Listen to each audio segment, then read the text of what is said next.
Rain hammered the stained glass while Carmela Costanzo sat drowning beneath judgmental stares inside Manhattan's most exclusive dining room, the soft curved daughter of a dock king who'd married a monster disguised as a prince.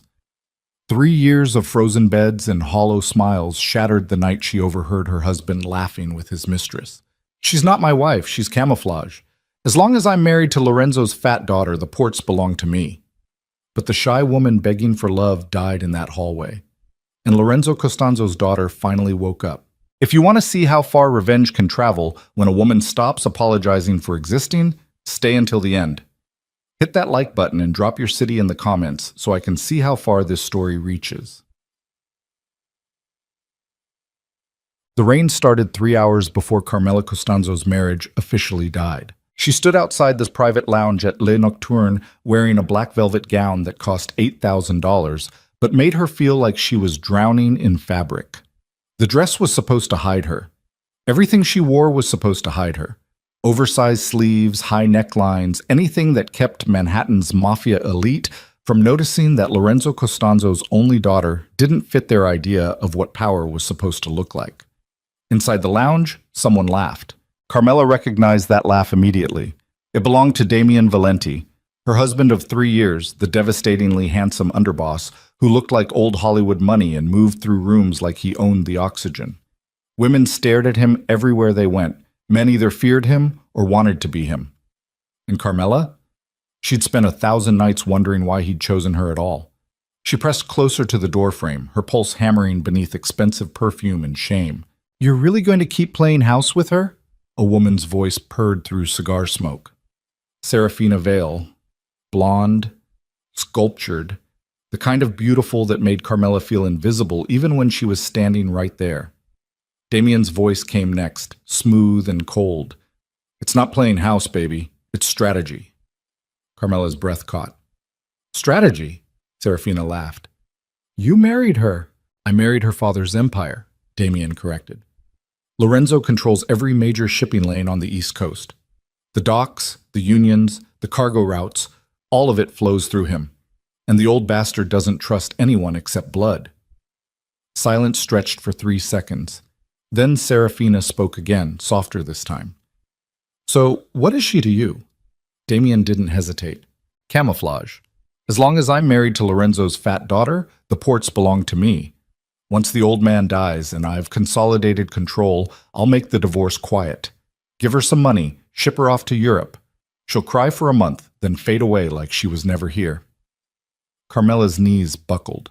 She caught herself against the marble wall, fingernails scraping gold-flecked stone, while her entire world collapsed into a single burning point of humiliation. 3 years. 3 years of sleeping alone in a king-sized bed while Damian disappeared for nights at a time. 3 years of smiling through charity galas and pretending not to notice the way other wives looked at her with pity. 3 years of believing that maybe, someday, he'd see past her body and love the woman underneath. He never did. He never would. Because to Damian Valenti, she wasn't a woman at all. She was a business transaction. Carmela pushed herself upright, smoothed her dress with trembling hands, and walked straight toward the exit before anyone inside could see her falling apart. The rain outside hit her face like a baptism, cold, clarifying, unforgiving. She stood there on the flooded sidewalk for 10 full minutes, mascara running, chest heaving, while Manhattan's traffic roared past like it didn't care that her life had just imploded. Then something inside her went completely silent. The woman who spent 3 years begging for love didn't walk back into Le Nocturne that night. Someone else did. The funeral happened 6 weeks later. Lorenzo Costanzo died from a heart attack during a poker game in a Brooklyn social club, collapsing face first into a pile of chips while his associates scrambled for phones and excuses. By the time the paramedics arrived, the dock king was already gone. And by the time the news hit the streets, every crime family on the eastern seaboard was already circling the empire like sharks smelling blood. Carmela stood at the graveside wearing black Armani and oversized sunglasses that hid everything. Damian stood beside her, one hand resting possessively on her lower back, while photographers captured the grief-stricken couple from behind police barricades.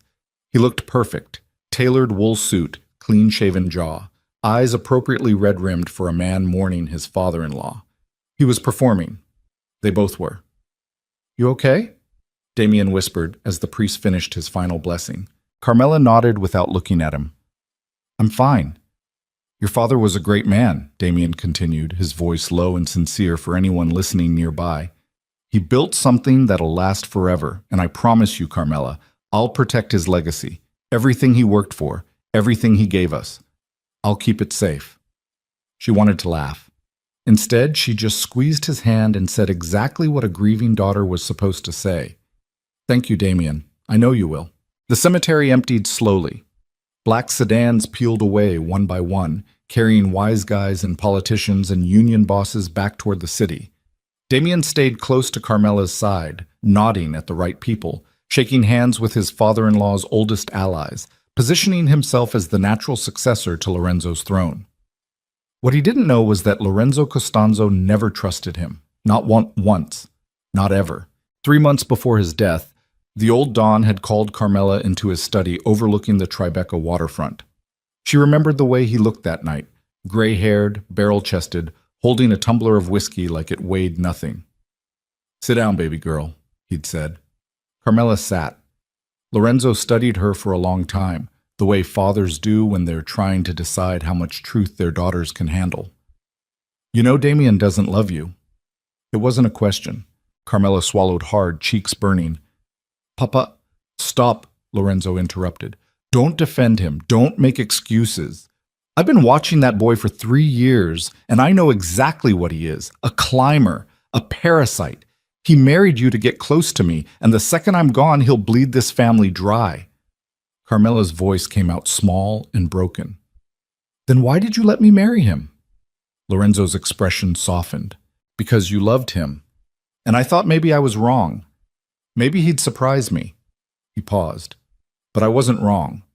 So now I'm going to give you something he can never take." He slid a black leather folio across the desk. Inside were account numbers, access codes, offshore banking coordinates, and a single biometric keycard tied to a vault in Zurich. Carmela stared at the documents like they were written in a foreign language. "What is this?" "Everything," Lorenzo said simply. "The real empire. Not the docks or the union contracts or the shipping lanes. Damien can have all that. This is the money, Carmela. The offshore accounts, the shell corporations, the blackmail archives, the political leverage. Everything that actually matters. And it's yours. Only yours. He'll never be able to touch it without your authorization." Carmela looked up at her father, tears blurring her vision. "Why are you telling me this now?" Lorenzo reached across the desk and squeezed her hand. "Because someday soon, you're going to wake up and realize you deserve better than a man who treats you like a stepping stone. And when that day comes, I want you to have the power to walk away. Not as a victim, as a queen." Carmela had cried for an hour after that conversation.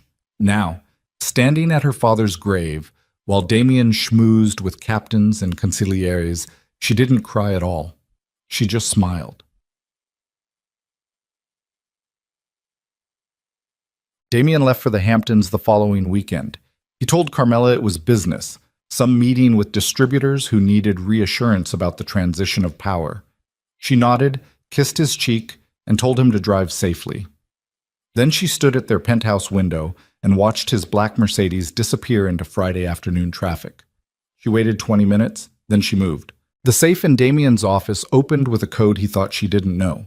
Inside were deeds, contracts, and a Glock 19 he probably forgot was there. Carmela ignored all of it. She only wanted one thing, the external hard drive labeled insurance in Damien's handwriting. She slipped it into her purse. Next came her father's study, the one Damien had already started redecorating with modern furniture and abstract art that screamed new money. Carmela opened the false panel behind Lorenzo's old bookshelf and removed the black ledger her father kept for 40 years. Every bribe, every favor, every secret deal that built the Costanzo empire. It weighed 5 pounds and contained enough evidence to destroy half of New York's political establishment. She added it to her purse. By sunset, Carmela Costanzo had packed 2 suitcases, transferred 3 encrypted files to a secure server, and booked a red-eye flight to Zurich under a passport Damien didn't know existed. She left her wedding ring on his desk. No letter, No explanation, just the ring, sitting in a pool of lamplight like a discarded shell. And by the time Damien returned from the Hamptons on Sunday night, smelling like expensive cologne and Serafina's perfume, Carmela was already gone. Damien didn't panic immediately. He stood in the empty penthouse, staring at the wedding ring, and assumed she'd finally snapped. Maybe she found out about Serafina. Maybe she needed space.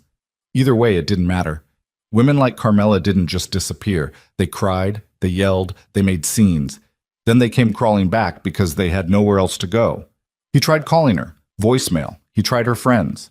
No one had seen her. He tried her credit cards, all inactive. By Monday morning, Damien was irritated. By Monday afternoon, he was concerned.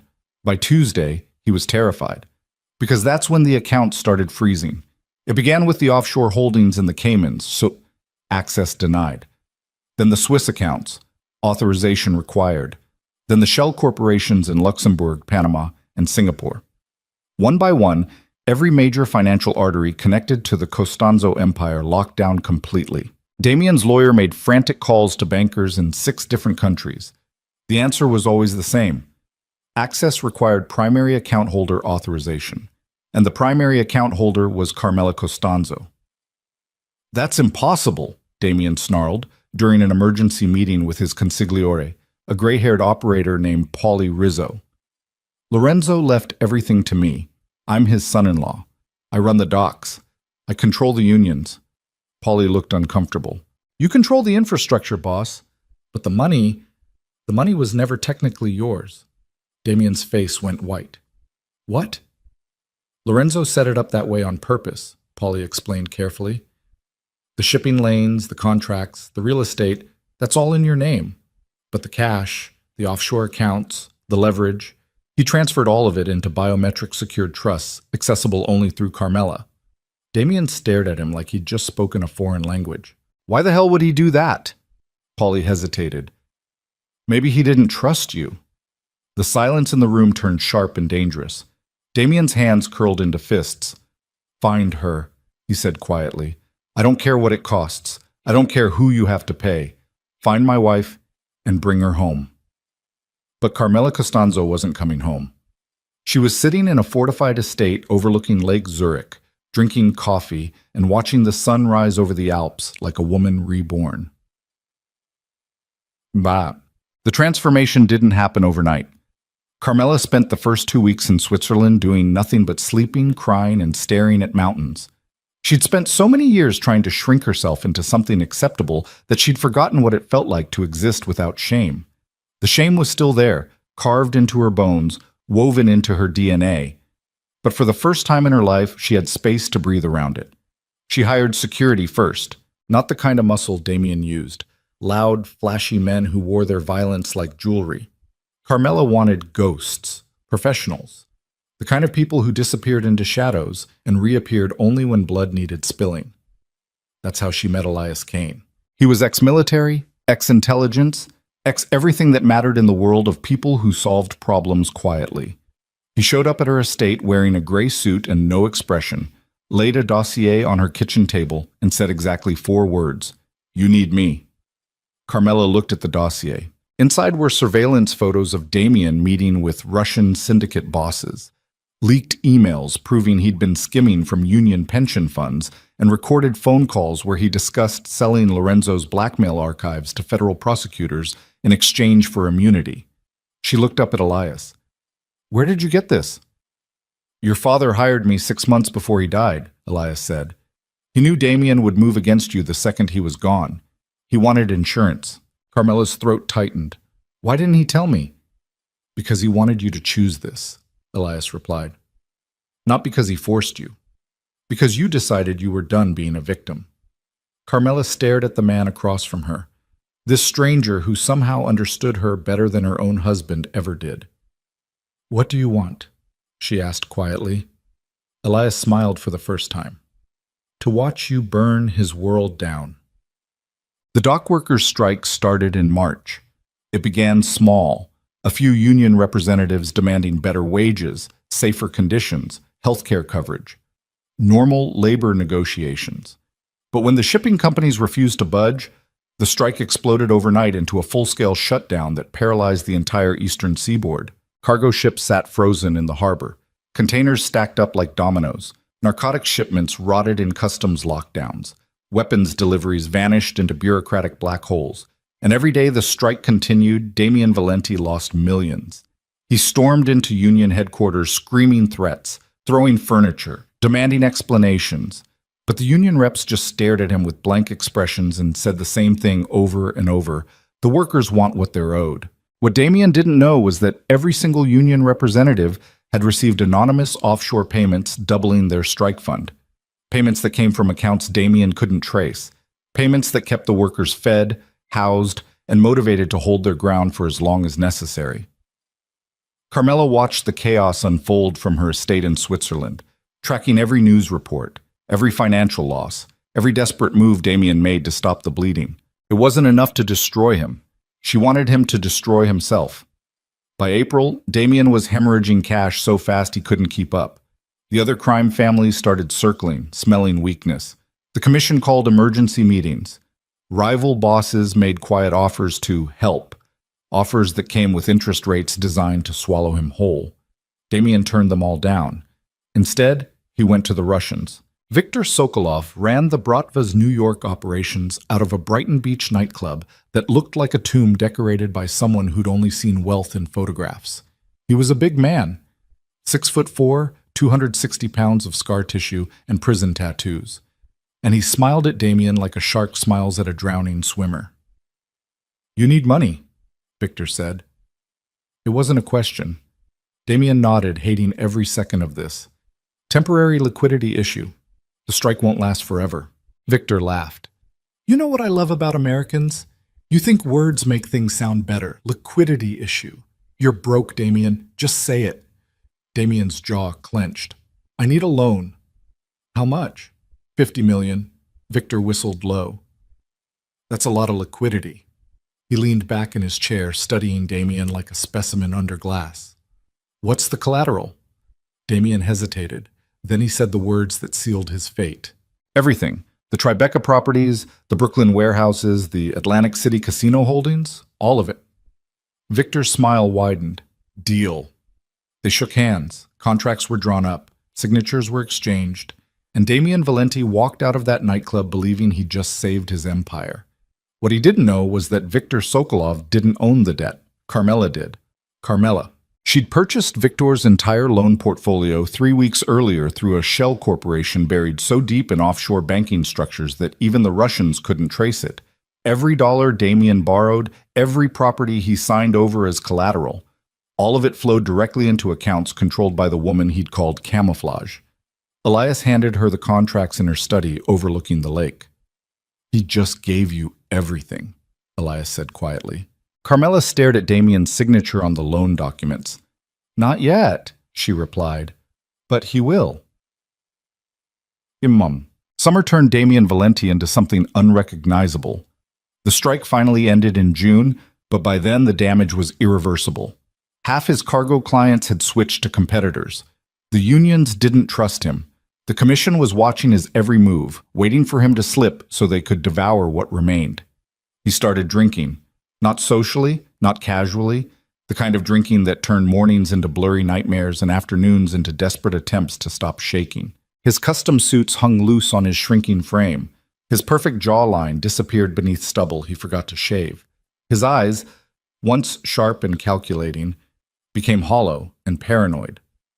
Serafina left him in July. She didn't even bother with a dramatic exit. Just packed her Louis Vuitton luggage one afternoon while Damien was passed out on the couch and flew to Dubai to move in with some billionaire who still had money. Damien woke up alone and didn't even have the energy to care. Everything was falling apart, and he still couldn't find Carmela. His investigators had searched 6 countries. His hackers had tried breaking into every secure server on 3 continents. His underworld contacts had asked questions in places where questions usually got people killed. Nothing. It was like she'd evaporated. Late one night in August, Damien stood on the balcony of his Tribeca penthouse, the one he'd bought with Lorenzo's money, decorated with Lorenzo's taste, filled with furniture that reminded him every single day that none of this was ever really his. He stared down at the street 30 floors below and wondered, just for a second, how long the fall would take. Then his phone buzzed. Unknown number. He almost didn't answer, but something made him swipe the screen. Hello? Silence. Then a woman's voice, calm, cold, familiar. Hello, Damien? His entire body went rigid. Carmela? I thought you'd want to know, she continued, ignoring his shock. The strike is over. The docks are operational again. Your empire survived. She paused. For now. Damien's hand started shaking. Where are you? What the hell are you doing? Collecting? Carmela said simply. You spent 3 years taking everything from me.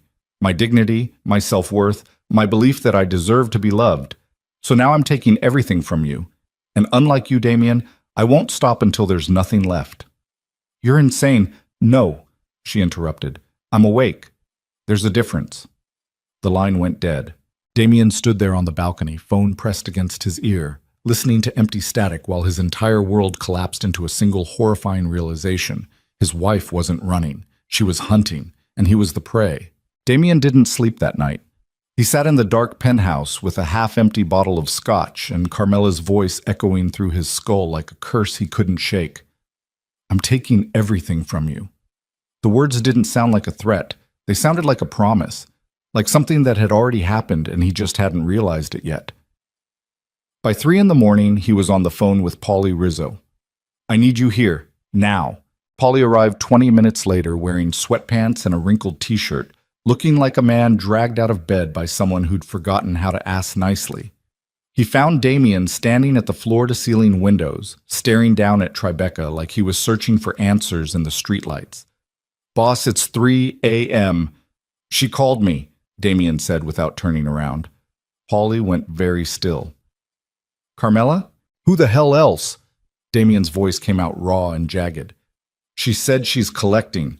Said she won't stop until there's nothing left. Paulie rubbed his face with both hands. Did she say where she is? No. Did you trace the call? Burner phone. Bounced through 6 countries. Damien finally turned to look at his consigliere, and Paulie had to fight not to flinch at what he saw. The man standing in front of him didn't look like an underboss anymore. He looked like someone who'd been awake for 72 hours straight and forgotten how to blink. She's playing me, Paulie. She's been playing me this whole time. We don't know that. The strike, Damien interrupted. The union payments. The offshore accounts freezing. The Russians. He laughed and it sounded like broken glass. It's all her, every single piece. She's dismantling me one move at a time and I didn't even see it coming. Paulie crossed to the bar and poured himself 3 fingers of whiskey because this conversation required alcohol. Okay, let's say you're right. Let's say Carmela's behind everything. What's her endgame? Damien stared at him. Revenge. For what? The question hung in the air for 5 full seconds. Then Damien said, very quietly, for being me. Paulie drank his whiskey in one swallow and immediately regretted it. Listen, boss. I've known Carmela since she was 16 years old, sweet kid, shy, wouldn't hurt a fly. You really think she's capable of orchestrating all this? Damien moved closer, and his voice dropped into something cold and precise. I think I spent 3 years underestimating her because I thought kindness meant weakness. And now she's going to teach me exactly how wrong I was. Across the Atlantic, Carmela sat in her study watching dawn break over Lake Zurich, while Elias Kane briefed her on the overnight intelligence reports. Damien made 14 phone calls between midnight and 4 a.m., Elias said, scrolling through intercepts on his tablet. Mostly to Paulie Rizzo, his lawyer, and a private investigator in Berlin who specializes in finding people who don't want to be found. Carmela sipped her coffee. Will the investigator find me? Not a chance. We've got digital ghosts layered 6 deep. Every trail leads to a dead end. Elias glanced up. But he's getting desperate.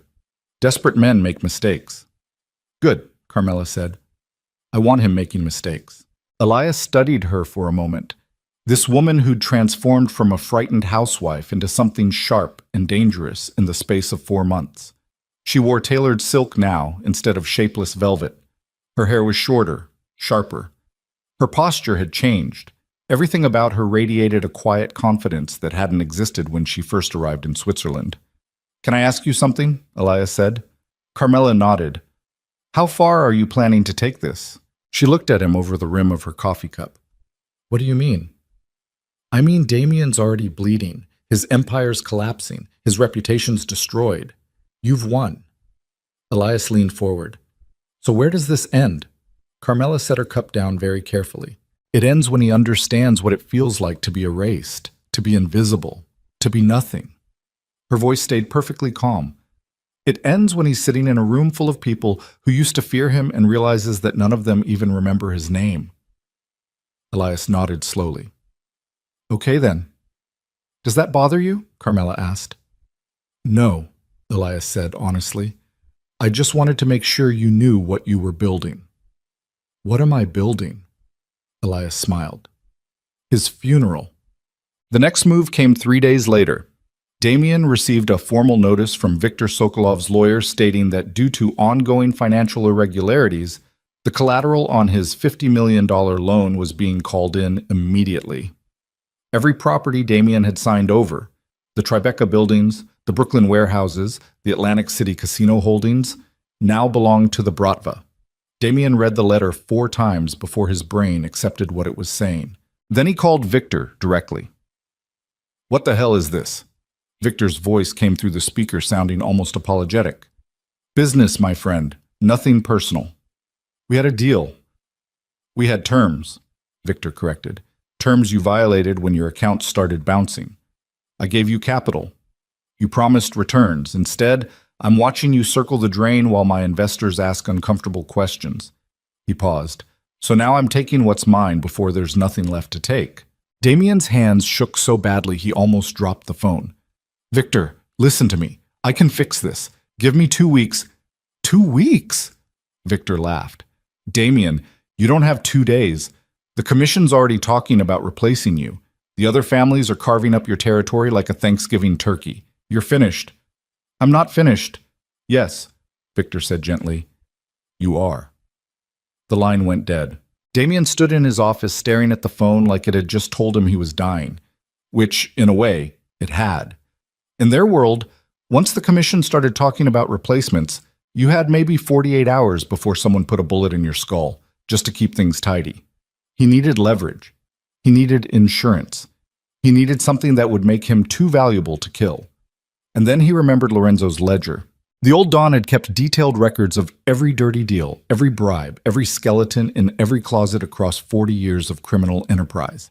It was the kind of insurance that kept men alive because dead men couldn't keep secrets. Damien had searched the penthouse for it after Lorenzo died, but he'd never found it. Because Carmela had taken it, which meant she had the only weapon powerful enough to save him. Damien grabbed his jacket and headed for the door. Polly intercepted him in the hallway. Where are you going? To make a phone call, Damien said. To who?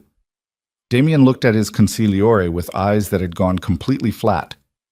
My wife. Carmela's phone buzzed at 10:47 a.m., Swiss time. Unknown number. Again. She let it ring 4 times before answering. Hello, Damien. His voice came through rough and exhausted. We need to talk. About what? About the ledger, Damien said. I know you have it. I know you took it the night you left. And I need it back. Carmela walked to the window overlooking the lake, watching sailboats drift across water so blue it looked artificial. Why would I give you the one thing keeping you alive right now? Damien went silent for 3 seconds. Then, how much do you want? Carmela laughed. Actually laughed. The sound was light and genuine and completely terrifying. You still think this is about money? Then what is it about? Damien's voice cracked. What do you want from me, Carmela? She watched the sailboats for a long moment. I want you to feel what I felt, she said quietly. Every day for 3 years. The humiliation, the invisibility, the constant knowledge that the person sleeping next to you thinks you're worthless. She paused. I want you to understand what it's like to be erased. I'm sorry. No, you're not, Carmela interrupted. You're scared. There's a difference. Damien's breathing turned ragged. Please, I'm asking you, whatever I did, whatever I said.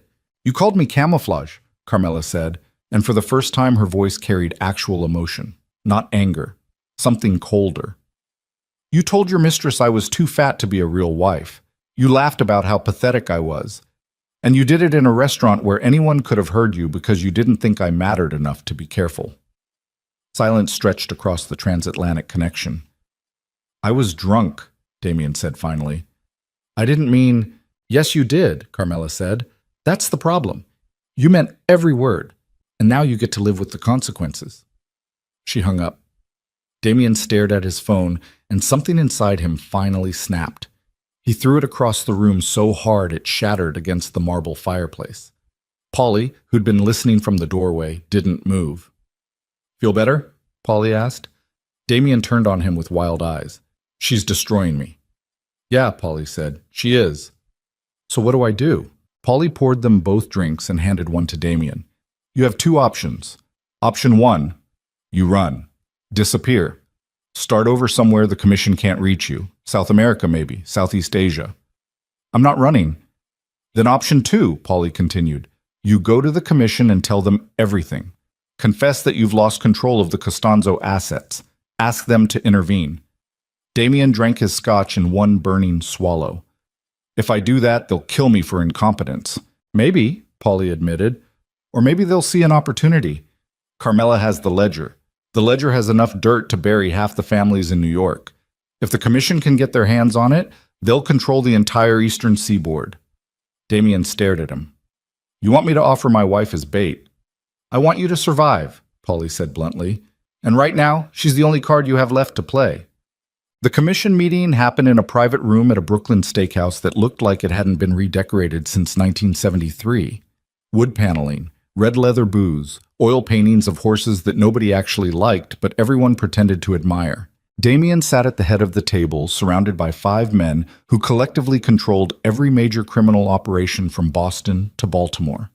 They watched him with expressions ranging from pity to contempt, and Damien knew, absolutely knew, that he was about 30 seconds away from being voted out of existence. Carlo Messina spoke first. He was 72 years old, built like a fire hydrant, and ran the Messina family with the kind of ruthless efficiency that made younger bosses nervous. You look like shit, Damien. Thank you, Carlo. I'm not complimenting you, Carlo continued. I'm stating a fact. You've lost 20 pounds. Your suits don't fit. Your hands are shaking. And according to my sources, you just lost all your real estate collateral to the Russians. He leaned back in his chair. So before we vote on whether to remove you permanently, I'm giving you one chance to explain why you're still worth keeping alive. Damien's throat felt like sandpaper. My wife has Lorenzo Costanzo's ledger. The room went completely silent. Then Tony Greco, a thin man with silver hair and dead eyes, leaned forward. Explain. So Damien explained. He told them about Carmela disappearing, about the frozen accounts, about the ledger containing 40 years of blackmail material strong enough to destroy half the political establishment in New York, about how his wife had transformed from an obedient housewife into something he couldn't recognize. When he finished, the 5 bosses exchanged glances. Where is she now? Carlo asked. Europe? Switzerland, I think, but I don't have confirmation. Can you get the ledger back? Damien hesitated. I can try. That's not an answer, Tony said coldly. She hates me, Damien admitted. She's not going to just hand it over. Marco De Luca, youngest of the 5 bosses, only 43, with a reputation for creative violence, smiled slowly. Then we don't ask nicely. Carlo shot him a warning look. We're not kidnapping Lorenzo Costanzo's daughter. That's how you start wars. Lorenzo's dead, Marco pointed out. And according to Damien, his daughter's gone rogue. Nobody's protecting her anymore. She has private security, Damien said. Ex-military. I don't know how many, but they're good. Everyone's good until someone better shows up, Marco said. He turned to Carlo. We find her. We grab her. We take the ledger. Simple. Carlo studied Damien for a long moment. If we do this, and I'm not saying we will, but if we do this, you understand what it means, right? We're not rescuing your marriage. We're acquiring an asset. Once we have that ledger, it belongs to the commission, not you, not your family, us. Damien nodded. I understand. And if she gets hurt in the process? Something flickered across Damien's face. Something that might have been guilt, or might have been grief, or might have been nothing at all. Do what you have to do. Carlo nodded slowly. Then we have a deal. Elias Kane picked up the surveillance intercept at 4:37 p.m. local time. He found Carmela in the library, reading a first-edition copy of something French she'd bought from an antiquarian dealer in Geneva. She looked up when he entered. "What's wrong?" "The commission just authorized a snatch team," Elias said. "They're coming for you." Carmela closed the book carefully. "When?" "Unknown. But they've contracted with a group out of Prague, ex-Spetsnaz, very good at making people disappear." He paused. "We need to move you. Now." Carmela stood and walked to the window. Below, the lake stretched out calm and perfect, like something from a postcard that didn't have space for violence. "No," she said quietly. Elias stared at her. "I'm sorry?" "I said no." Carmela turned to face him. "We're not running." "Carmela, these men are professionals." "So are you," she interrupted. "And you told me when I hired you that this estate was defensible. Were you lying?" Elias's jaw tightened. "No. The security here is top tier. Cameras, motion sensors, armed response team, safe room with independent power and communications. We could hold off an assault for days if necessary." "Then we hold," Carmela said simply. "Why?" Elias demanded. "Why risk it? We can have you out of the country in 2 hours. New identity, new location. They'd never find you." Carmela met his eyes. "Because running means I lose, and I didn't come this far to lose." Elias studied her, really studied her, looking for fear or doubt or hesitation. He didn't find any. Whatever frightened housewife had existed 4 months ago was completely gone. The woman standing in front of him now looked like someone who'd been carved out of ice and weaponized. "You understand they're going to try to kill you," Elias said. "Let them try." "And if they succeed?" Carmela smiled. "Then at least Damien doesn't get to watch me disappear quietly. He gets to explain to the underworld why Lorenzo Costanzo's daughter died screaming while he cowered behind the commission's skirts." Elias nodded slowly. "Okay then." He pulled out his phone. "I'll call the team. We go to full lockdown protocols immediately." "One more thing," Carmela said. "What?" "I want cameras everywhere, body cams on every operative, live feed to encrypted servers in 3 countries. Her voice stayed perfectly calm. "If they come for me, I want the whole world to see it." Elias smiled despite himself. "You're not just defending yourself, you're building insurance." "I'm building a legacy," Carmela corrected. "If I survive this, I want proof of what Damien authorized. And if I don't survive—" She trailed off. "Well, dead women make excellent martyrs, especially when their murders are caught on camera." Cuts. The assault team arrived 3 days later. They came at 2:47 a.m. on a moonless night when the lake looked like spilled ink and the mountains were just darker shapes against the darkness. 6 men in tactical gear with suppressed weapons and night vision equipment that turned them into something out of a science fiction nightmare. The estate's perimeter alarms triggered before they'd made it 50 meters past the tree line. Inside the main house, klaxons blared. Elias's voice came through Carmela's earpiece, sharp and controlled. "We have multiple contacts approaching from the southwest. 6 hostiles. Military formation. This is not a drill." Carmela stood in the safe room watching live feeds from 24 cameras scattered across the property. Her heart hammered against her ribs, but her hand stayed steady. "Rules of engagement?" she asked. "They breach the outer perimeter. We light them up," Elias said. "Non-lethal, if possible. But if they return fire—" He didn't need to finish the sentence. The assault team hit the first defensive layer at 2:51 a.m. Floodlights exploded across the lawn, turning night into day. Automated warning messages blared in 6 languages. "You're trespassing on private property. Leave immediately or face armed response." The assault team ignored them and kept moving, so Elias's people opened fire. The first volley came from concealed positions in the tree line, suppressed rifle fire that shredded the grass around the assault team's feet. Warning shots. Professional courtesy. One last chance to walk away. The assault team answered with flashbangs and automatic weapons fire, and suddenly the Swiss countryside erupted into a war zone. Carmela watched it unfold on the screens in front of her. Muzzle flashes strobing through the darkness, men moving in tactical formations, grenades arcing through the air like meteors. It looked choreographed, unreal, like something from a movie that forgot to hire stunt coordinators. But the blood was real. One of the assault team members went down hard with a round through his thigh. Another took shrapnel from a defensive charge that turned 20 square meters of manicured lawn into a crater. The remaining 4 pulled back, regrouped, tried a different approach. Elias's voice stayed calm through it all, directing his team like a conductor managing an orchestra. Sector 3, shift left. Sector 5, suppressing fire on my mark. The battle lasted 11 minutes. It felt like 11 hours. By the time the assault team finally retreated, dragging their wounded back toward whatever vehicle they'd hidden in the forest, the estate looked like something that needed apologizing for. Bullet holes pocked the stone walls. Windows were shattered. The garden Carmela had grown to love was churned into mud and shredded vegetation. But the house still stood. And Carmela was still alive. Elias found her in the safe room, still watching the monitors, her face pale but composed. "You okay?" he asked. Carmela nodded. "Did we get it on camera?" "Every second," Elias confirmed. "Full footage from 6 angles, audio intercepts, identification on 3 of the hostiles." He paused. "This is going to make a hell of a story." Carmela turned to look at him. "Send copies to every major news outlet in the United States. CNN, New York Times, Washington Post. All of them." Elias raised an eyebrow. "You sure? Once this goes public, there's no taking it back." "I'm sure," Carmela said. "I want everyone to know what the commission authorized. I want them to see what happens when powerful men decide a woman doesn't have the right to walk away." Elias nodded and pulled out his phone. "Consider it done." Carmela turned back to the monitors, staring at the wreckage of her temporary sanctuary.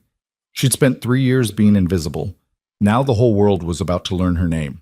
And Damien Valenti was about to discover that some women, when pushed hard enough, don't break. They detonate. The footage hit the internet 48 hours later. Encrypted files delivered anonymously to 24 news organizations with a simple message. Mafia-linked assault team attacks civilian target in Switzerland. Full tactical recordings attached. Within 6 hours, it was everywhere. Cable news ran it on a loop. Internet journalists dissected every frame. Reddit threads exploded with theories. Twitter, or whatever they were calling it now, turned Carmela Costanzo into a hashtag. The narrative wrote itself. Lorenzo Costanzo's daughter, fleeing an abusive marriage to a mafia underboss, targeted for assassination by a criminal conspiracy that couldn't accept a woman saying no. It was perfect. It was devastating. And it was completely impossible for Damien to deny. Because his face was visible in the background of one photo taken at the commission meeting, because phone records leaked to journalists showed calls between him and the assault team's coordinator, because forensic accountants started tracing money and finding trails that led straight back to accounts connected to Damien's remaining associates. The evidence was circumstantial. It was also overwhelming. Carlo Messina called Damien at 11 p.m. on a Thursday and didn't bother with pleasantries. "You're out." Damien had been expecting this. Didn't make it easier to hear. Don't, Carlo interrupted. "Don't apologize, don't explain, don't waste my time. You authorized an operation that just put the entire commission in the FBI's crosshairs. Every agent from here to California is now crawling up our asses looking for connections. You're done. It was your idea to grab her. And it was your mess that forced us into that position," Carlo snapped. "You lost control of your wife. You lost control of the Costanzo assets. And now you've lost control of the narrative." He paused. "Clean out whatever you have left and disappear. If you're still in New York 48 hours from now, I can't protect you from what happens next." The line went dead.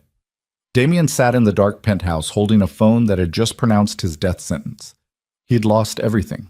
The money. The respect, the fear, all of it gone because he'd underestimated a woman he thought was too broken to fight back. And somewhere across the Atlantic, in an estate that looked like a battlefield disguised as luxury real estate, Carmela Costanzo poured herself a glass of wine and watched the sun rise over Lake Zurich like a woman who'd just been reborn. She'd crossed the point of no return. There was no going back to who she used to be. No reconciliation, no forgiveness. Only forward, only war. And she was going to win. The morning after Carlo Messina's phone call, Damien Valenti packed a single leather duffel bag with whatever still mattered. Cash, passports, a Glock he'd never fired outside a range, and stood in the Tribeca penthouse one last time, trying to figure out when exactly his life had stopped belonging to him. The answer came faster than he wanted. 3 years ago. The moment he looked at Carmela Costanzo across her father's dinner table and saw an opportunity instead of a person. He left the keys on the kitchen counter, walked out without looking back, and by noon he was sitting in a rental car outside a motel in Newark that charged by the hour and smelled like industrial cleaner fighting a losing war against decades of bad decisions. This was rock bottom. Or so he thought. Carmela learned about Damien's exile through a New York Times article that landed in her inbox at 6 a.m. Swiss time. The headline read, "Valenti crime family in disarray as underboss disappears amid federal investigation." She read it twice over coffee while morning light flooded through the bullet-scarred windows of her estate. The article said Damien had vanished, that the commission had officially severed ties, that federal prosecutors were preparing a RICO case that would probably land half the New York underworld in prison for the next 20 years. It should have felt like victory. Instead, it felt incomplete, because Damien was still alive, still breathing, still capable of rebuilding somewhere the commission couldn't touch him. And as long as he existed, Carmela would never be truly free. She'd always be the woman defined by her relationship to him, the mob wife who fought back, the daughter who inherited revenge. She wanted more than that. She wanted erasure. Elias found her staring at the lake, lost in thoughts that looked darker than they should have for someone who'd just won a war. "You did it," he said quietly. "He's finished." Carmela didn't turn around. "Is he?" "The commission exiled him. The feds are building a case. Every family from Boston to Miami knows he's toxic." Elias moved closer. "What more do you want?" Carmela finally looked at him, and her eyes were cold enough to make even Elias pause. "I want him to understand," she said. "I want him to feel what it's like when the person you trusted most in the world turns out to be the knife in your back." Elias studied her carefully. "You're talking about betrayal." "I'm talking about justice," Carmela corrected. "He spent 3 years making me feel worthless. I spent 4 months destroying his empire, but he still doesn't understand why." She paused. "He thinks this is about the money, about power. He doesn't realize it was never about any of that." "Then what was it about?" Carmela turned back to the lake. "Being seen," she said quietly. "For once in my life, being seen." Elias nodded slowly. Then his phone buzzed. He glanced at the screen and his expression shifted into something sharp and focused. "We have a problem." Carmela's pulse quickened. "What kind of problem?" Elias showed her the message. It was a photo taken outside a cafe in Newark. Damien Valenti sitting alone at a corner table, looking like death warmed over and given bad news. And across from him, leaning forward with the body language of someone delivering a proposition, was a man Carmela didn't recognize. Thin, silver-haired, expensive suit. Elias zoomed in on the stranger's face. That's Marcus Webb, former CIA. Now he runs a private security firm that specializes in extraction operations and witness protection. Elias looked at Carmela. If Damien's talking to him, it means he's planning to disappear for real. New identity, new country, ghost protocol. Carmela felt something cold settle in her chest. "How long do we have?" 48 hours, maybe less. Elias hesitated. "If he gets into Webb's pipeline, we'll never find him. The man's that good." Carmela stared at the photo of her husband, ex-husband, though the paperwork hadn't caught up yet, and felt rage and panic fighting for dominance inside her skull. She'd spent months orchestrating his destruction, and he was about to slip away anyway.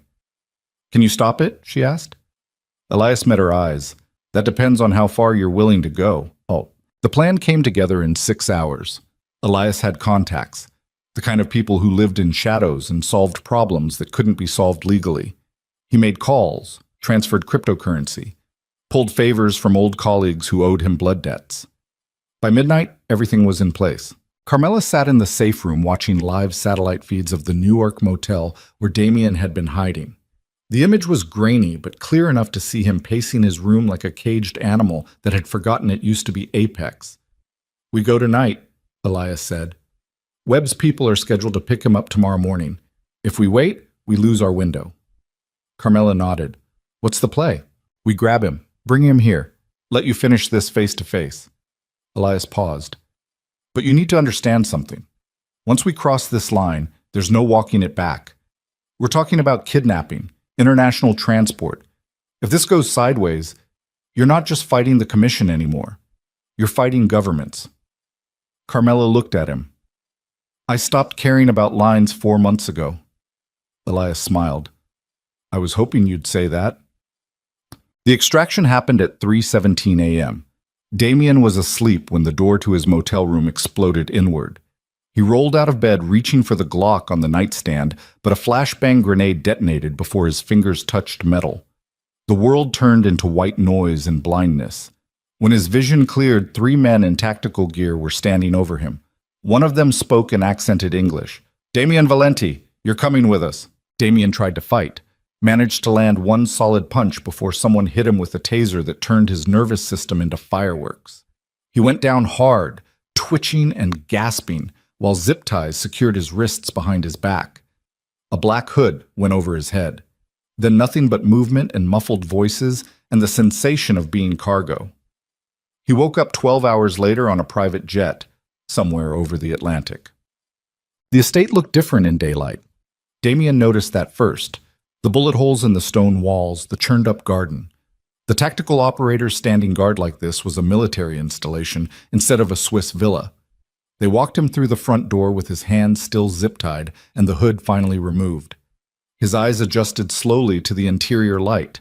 Marble floors, modern furniture, floor-to-ceiling windows overlooking Lake Zurich. And standing in the center of the room wearing tailored black silk and an expression carved from ice was Carmela. Damien stopped moving. For 5 full seconds, neither of them spoke. Then Carmela nodded at the guards. "Leave us." Elias stepped forward. "Carmela, I said leave us." The tactical team exchanged glances but ultimately obeyed. The door closed with a sound like a vault ceiling. Damien and Carmela stood 10 feet apart, staring at each other like strangers meeting for the first time. She looked different. Everything about her looked different. The way she stood, the way she held her head. Even her voice when she finally spoke carried a weight he didn't recognize. "Hello, Damien." He swallowed hard, throat dry as sand. "You kidnapped me." "You authorized a hit squad to kill me," Carmela replied. "I'd say we're even." Damien looked around the room slowly, calculating distances, exits, possibilities. There were none. He was trapped, completely. And the worst part was knowing he'd walked himself into this cage one stupid decision at a time. "What do you want?" he asked. Carmela moved closer, not threatening, just closing the distance between them like she was tired of shouting across canyons. "I want you to look at me," she said quietly. "Really look at me. And tell me what you see." Damien met her eyes. 3 years ago, he'd seen weakness, insecurity, a woman so desperate for validation that she'd accept any scraps of affection he threw her way. Now? Now he saw something that made his hands shake. "I see someone who wants me dead," he said. Carmela smiled, close, but not quite. She circled him slowly like a prosecutor approaching a witness. "You spent 3 years treating me like I was invisible, like I didn't matter, like my only value was what I could give you." She stopped directly in front of him. "So I decided to teach you a lesson." "Congratulations," Damien said bitterly. "You destroyed my life. Lesson learned." "No," Carmela said. "You still don't understand." "Then explain it to me." Carmela looked at him for a long moment. Then she said, "Your father knew." The words landed like a grenade. Damien went very still. "What?" "Your father," Carmela repeated. "Vittorio Valenti. He knew everything." She walked to a nearby desk and picked up a manila folder. "About Serafina. About you calling me camouflage. About your plans to divorce me the second my father died." Damien's face drained of color. "That's impossible. He had you under surveillance for 2 years," Carmela continued, opening the folder. Inside were photographs, transcripts, audio files. "He didn't trust you, thought you were reckless, thought you'd destroy the family through sheer arrogance." She looked up. "So he made a deal with my father." The room started tilting. "What kind of deal?" Carmela's voice stayed perfectly calm. "Vittorio agreed to arrange our marriage, to position you as Lorenzo's heir, but only on one condition." She paused. That if you betrayed me, Lorenzo would destroy you completely. Every asset, every alliance, every protection you thought you had, all of it contingent on you treating me with respect. Damien couldn't breathe. You're lying. Am I? Carmela pulled out a document. This is a contract signed by both our fathers 3 months before our wedding. It stipulates that if you ever humiliated me publicly, or if evidence surfaced proving infidelity, Lorenzo's empire would be transferred entirely to me, with explicit instructions to dismantle everything you'd built. She handed him the document. Damien's hands shook so badly he could barely hold the paper, but the signatures were real. The legal language was real. The notary stamps were real. His father had sold him out before the marriage even started. Why? Damien's voice came out broken. Why would he do that? Because he knew what you were, Carmela said simply. A man who mistakes cruelty for strength, who thinks power means taking whatever you want without consequences. She took the document back. He wanted to teach you a lesson, and when you failed to learn it, he made sure I had the tools to finish what he started. Damien sank into the nearest chair, all the fight draining out of him like water through shattered glass. So this whole time you were being tested, Carmela confirmed, and you failed, spectacularly. Silence filled the room like smoke. Then Damien looked up at her with eyes that had gone completely hollow. What happens now? Carmela walked to the window, staring out at the lake. That depends on you. On me? I'm giving you a choice, Carmela said. Option 1. You sign over everything. Every remaining asset, every shell company, every hidden account you think I don't know about. You cooperate fully with federal investigators. You testify against the commission, and in exchange I let you walk away with your life. Damien laughed bitterly. If I testify against the commission, I'm dead within a week. Then you'd better hope witness protection is as good as advertised, Carmela replied. Option 2. You refuse. You fight me. And I release every piece of evidence I have. The surveillance footage of you authorizing the hit squad, the financial records proving you've been embezzling from union pension funds, the audio recordings of you discussing deals with federal prosecutors. She turned to face him. By the time I'm finished, you won't just be exiled. You'll be the most wanted man in organized crime. Every family will have a price on your head, and you'll spend whatever time you have left looking over your shoulder waiting for the bullet. Damien stared at her. Those are both death sentences. Yes, Carmela agreed, but one gives you a chance to survive. The other guarantees you die screaming. She moved closer. So what's it going to be, Damien? Do you cooperate or do I bury you? Before Damien could answer, the door burst open. Elias stormed in looking panicked, in a way Carmela had never seen. We have a problem. Carmela spun toward him. What? The commission just issued a sanction, Elias said. Not on Damien, on you. The room temperature dropped 20 degrees. Explain, Carmela said coldly. Elias pulled out his tablet and showed her the encrypted message that had just hit his secure channels. It was from Carlo Messina. Lorenzo's daughter has become a liability. The footage of the assault team went public. Federal investigators are now targeting commission operations from Boston to Baltimore. This cannot stand. Authorization granted for permanent resolution. All families notified. Bounty, $10 million. No restrictions on method. Carmela read it 3 times. Then she looked at Damien. He was staring at her with something that might have been horror or might have been grim satisfaction. They're going to kill you, he said quietly.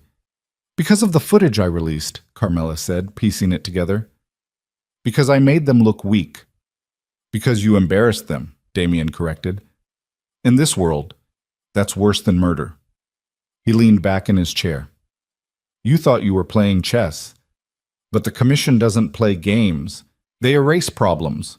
Carmela turned to Elias. How long do we have? Hours. Maybe less. Elias's voice was tight. 10 million is enough to bring every mercenary, hitman, and freelancer in Europe to your doorstep. We can't defend this position. Not against that kind of pressure. Carmela felt the walls closing in. She'd spent 4 months destroying Damien, building her empire, positioning herself as untouchable. And in one message, the commission had turned her into prey. We need to move, Elias said. Now, new location, new identity. I can have you in Southeast Asia by tomorrow morning. No, Carmela interrupted. Both men stared at her. No? Elias repeated. Carmela, this isn't negotiable. If you stay here, you're dead. Carmela looked at Damien, then at Elias, then out at the lake where she'd spent 4 months learning how to be someone new, and she made a decision that would change everything. Cut him loose, she said, nodding at Damien. Elias's eyes widened. What? I said cut him loose. Carmela's voice stayed perfectly calm even though her pulse was hammering. Remove the zip ties, give him his phone, let him go. Carmela, he'll run straight to the commission. No, he won't, Carmela said. She looked at Damien. Because he's going to make a deal with me. Damien stared at her like she'd lost her mind. What kind of deal? Carmela moved closer, and her voice dropped into something cold and precise. You know the commission better than anyone. You know how they think, how they operate, where their vulnerabilities are. She paused. Help me survive this. Give me everything you know about their operations, their contacts, their safe houses. And in exchange, I'll give you what you wanted from the beginning. What's that? Carmela's smile was sharp as broken glass. A chance to destroy the people who just tried to kill us both. The silence stretched for 10 full seconds. Then Damien started laughing. It was the kind of laugh that came from somewhere dark and broken.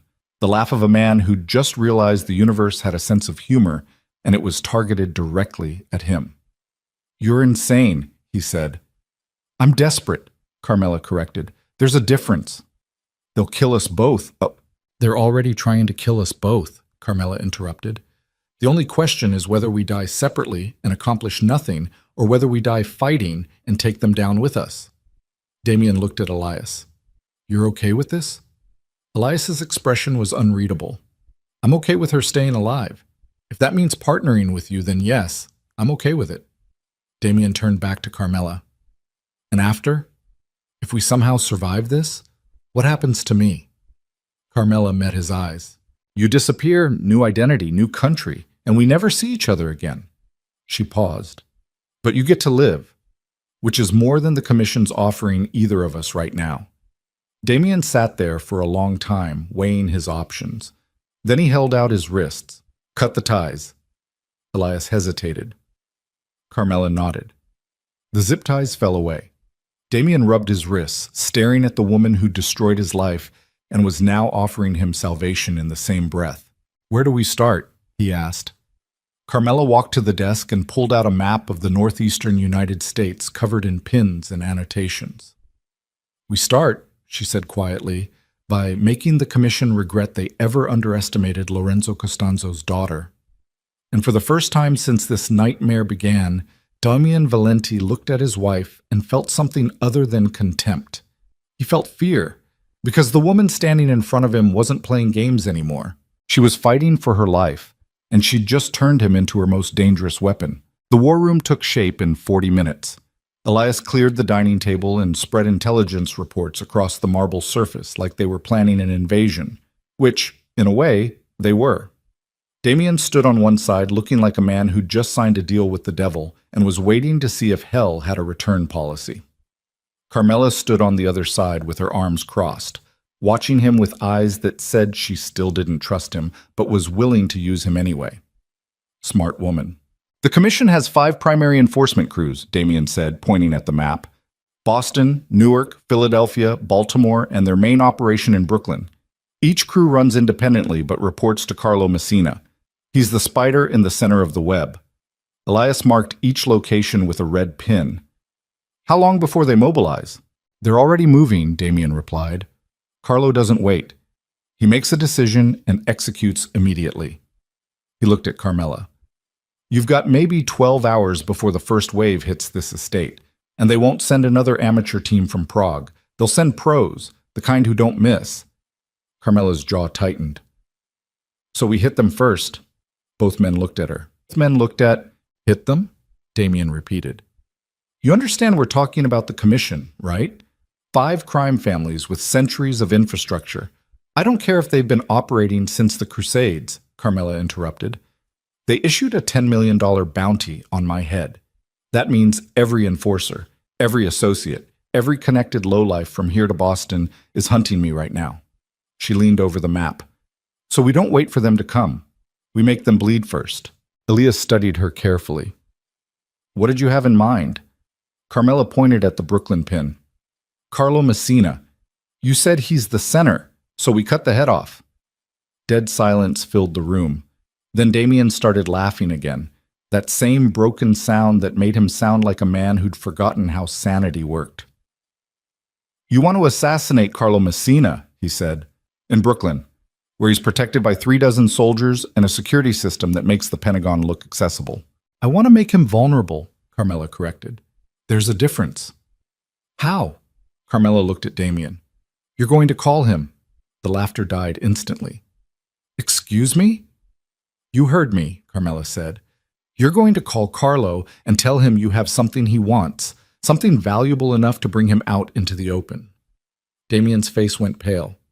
What could I possibly have that he'd want? Carmela walked to the desk and picked up the black ledger. Lorenzo Costanzo's insurance policy. 40 years of blackmail material that could destroy half the political establishment and most of the criminal underworld along with it. She held it up.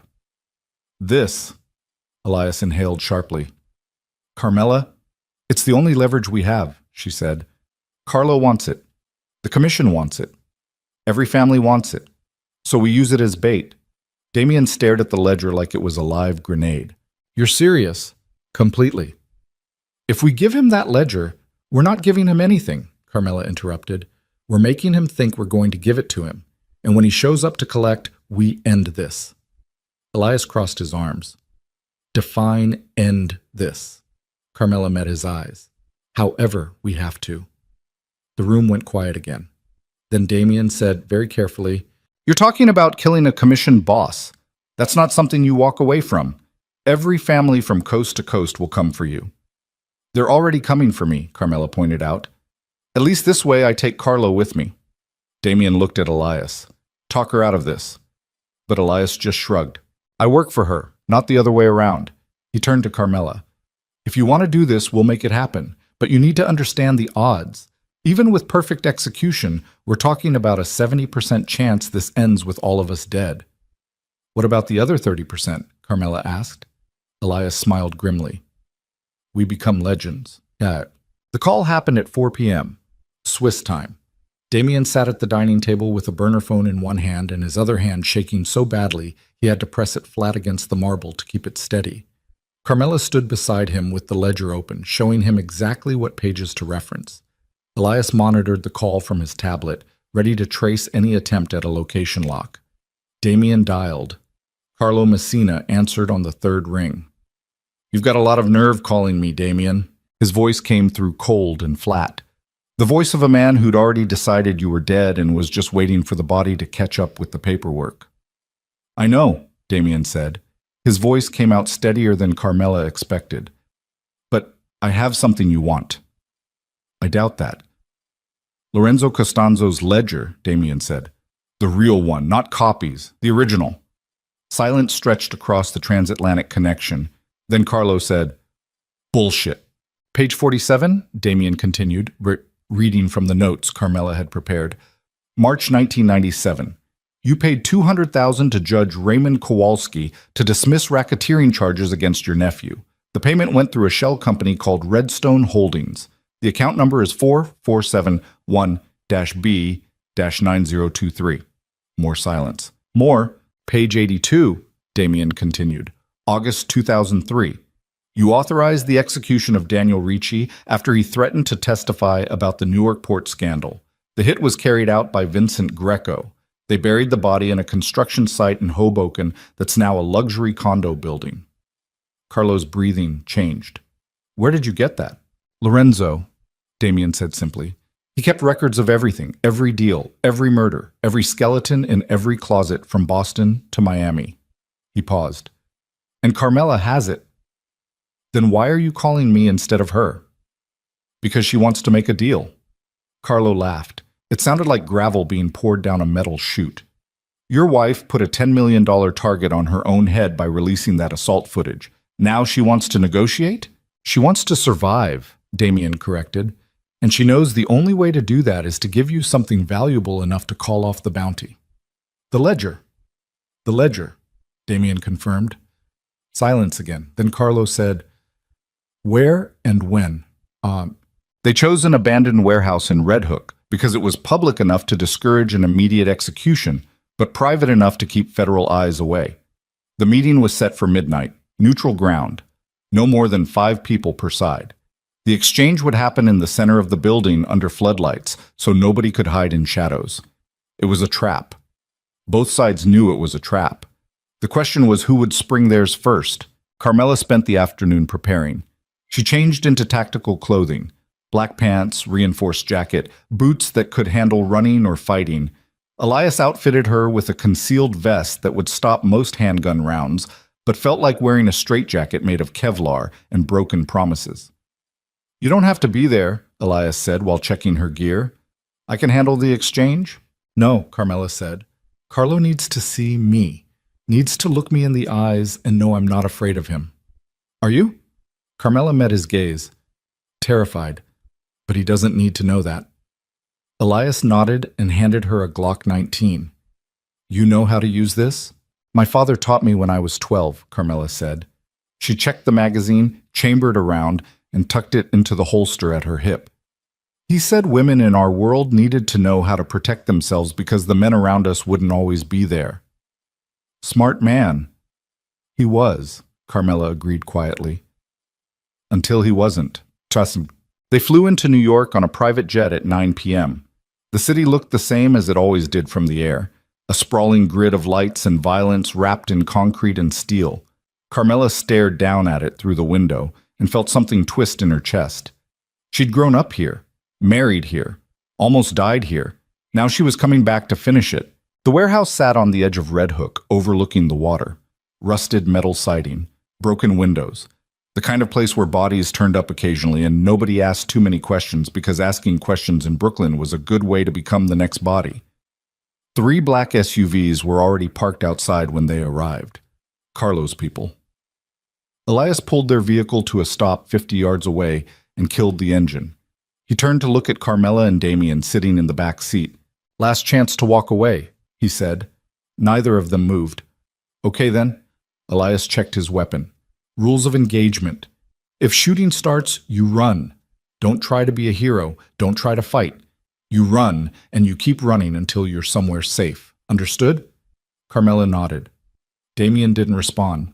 Elias looked at him. "Understood?" "If shooting starts, we're all dead anyway," Damien said quietly. "So it doesn't really matter what the plan is." "Cheerful," Elias muttered. "Let's go." We said. The warehouse interior was exactly what Carmela expected.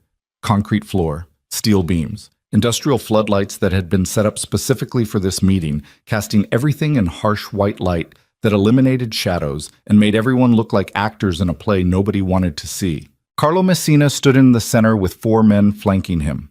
All of them wore expensive suits that didn't quite hide the bulges of shoulder holsters.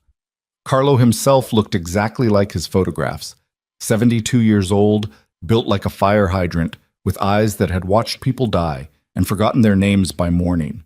He smiled when he saw Carmela. "Lorenzo's daughter," he said. "You look different than I remember." "I grew up," Carmela replied. "You grew dangerous," Carlo corrected. "There's a difference." Carmela walked forward until she was 10 feet away from him, close enough to see the lines carved into his face by decades of violence, close enough to smell his cologne mixing with cigar smoke and old leather. "You issued a bounty on me," she said. "You embarrassed the commission," Carlo replied. "What did you expect? A thank you card?" "I expected men who pride themselves on power to understand what happens when they underestimate women." Carlo's smile widened. "Is that what this is? A feminist statement?" "This is survival," Carmela said. "You want the ledger, I want the bounty canceled. We make the trade and everyone walks away." "Show me." Carmela nodded at Elias. He stepped forward and placed the black ledger on an overturned crate between them. The leather looked old and worn under the floodlights.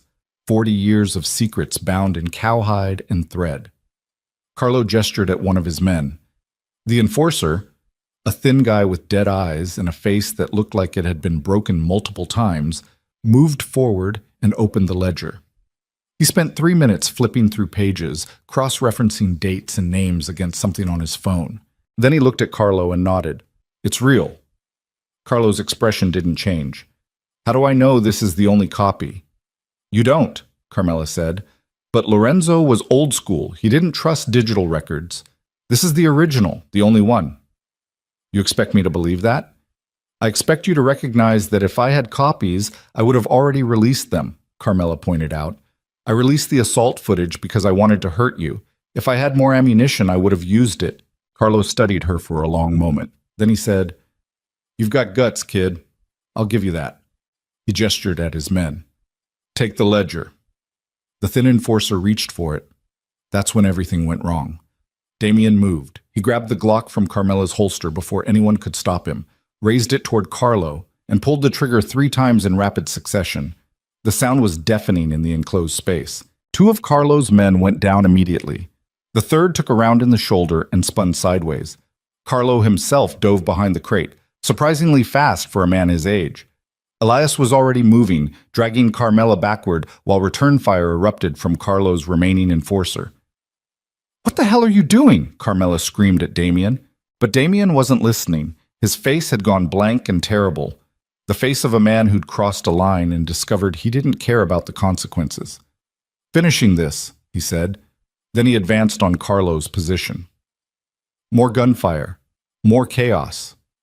Carmela couldn't tell who was shooting at who anymore. Everything was muzzle flashes, and the smell of cordite, and people screaming orders that nobody could hear.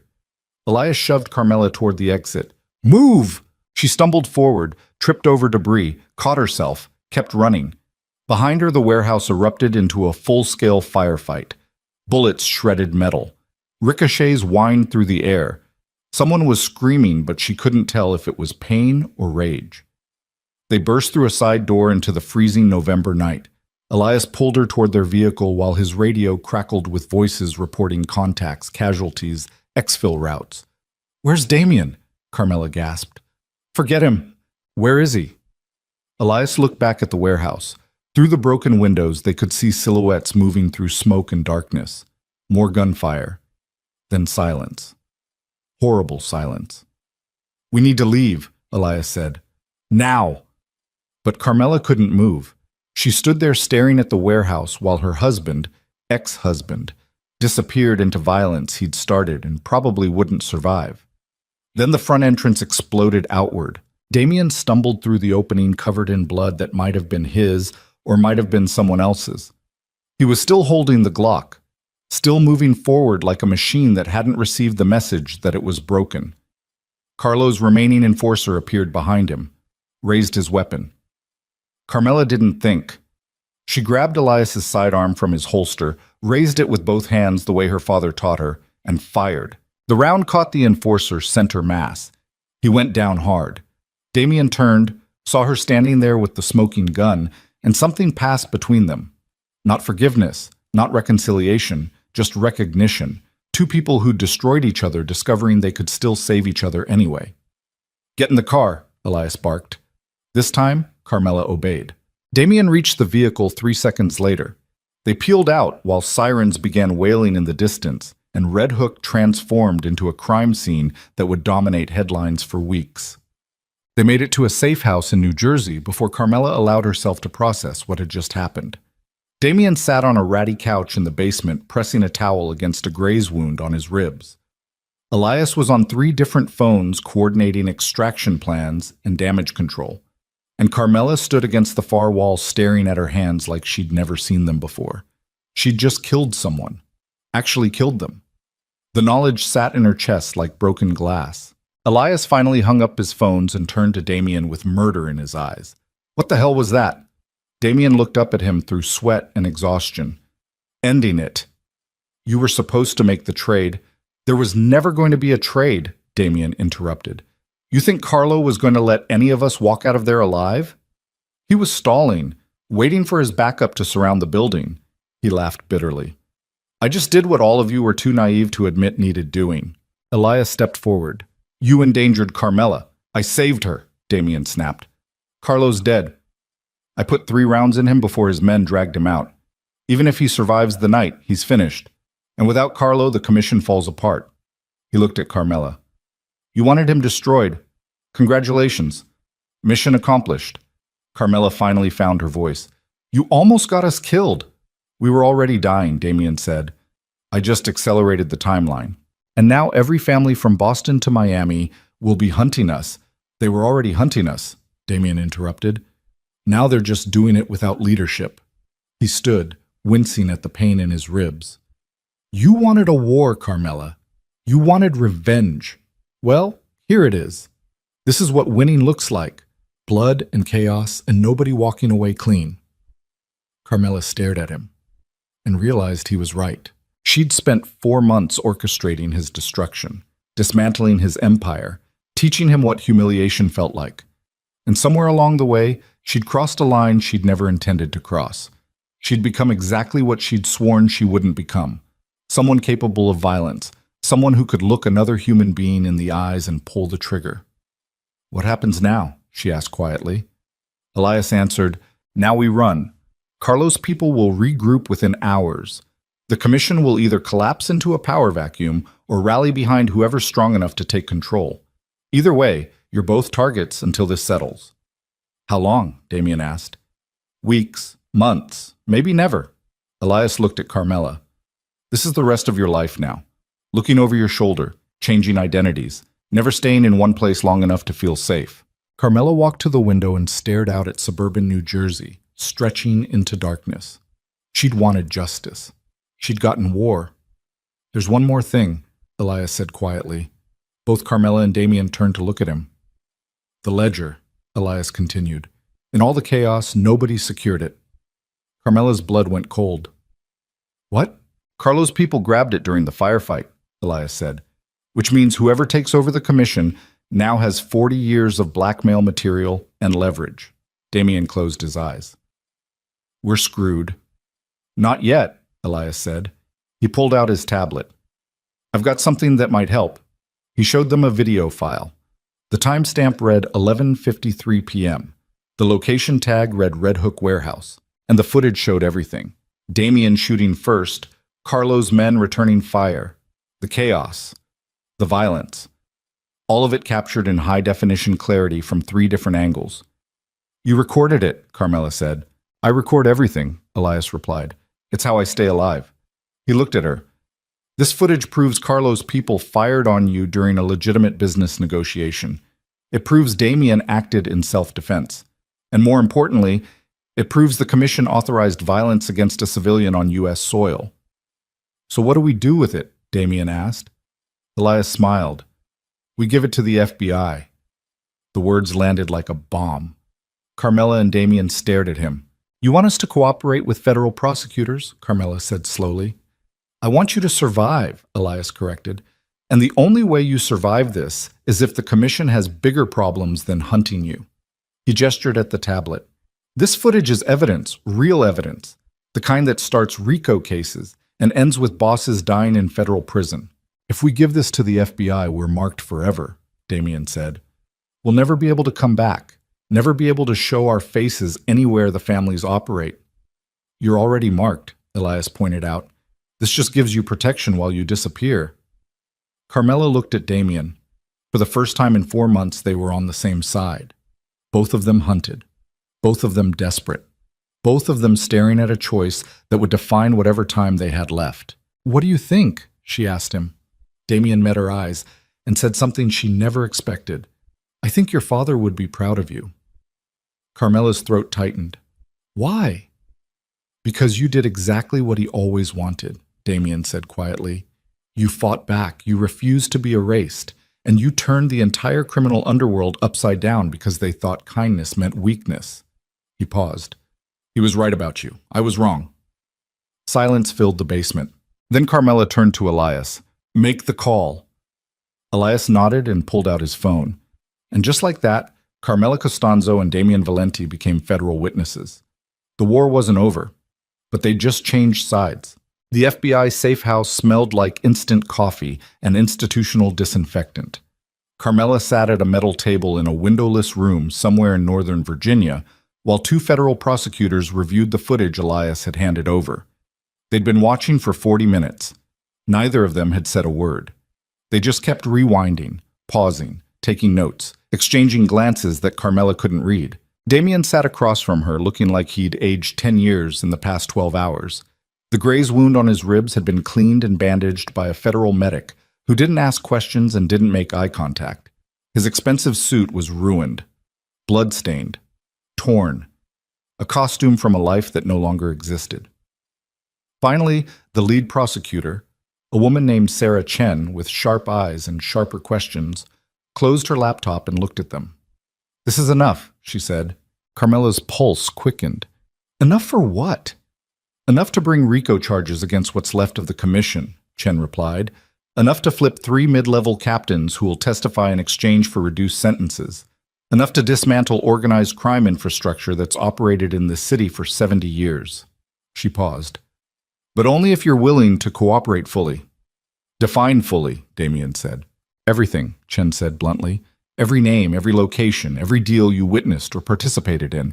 You testify in open court. You submit to depositions. You help us build cases against everyone from street-level enforcers to the bosses still breathing." She leaned forward. "And in exchange, we put you in witness protection. New identities, new lives. The kind of disappearing act that ensures you survive long enough to die of old age instead of a bullet." Carmela looked at Damien. He looked back at her. And something passed between them that hadn't existed before. Not forgiveness, not reconciliation, but understanding. They'd destroyed each other, rebuilt themselves, and now they were being offered a chance to vanish into ordinary lives where nobody knew their names or cared about their past. "What happens to us?" Carmela asked quietly. Chen understood the question immediately. "You mean together?" Carmela nodded. "That's your choice," Chen said. "Witness protection can place you separately or together. Different cities, different states. Whatever arrangement keeps you safest and sane." She glanced between them. "Though I'll be honest, most couples don't survive this process.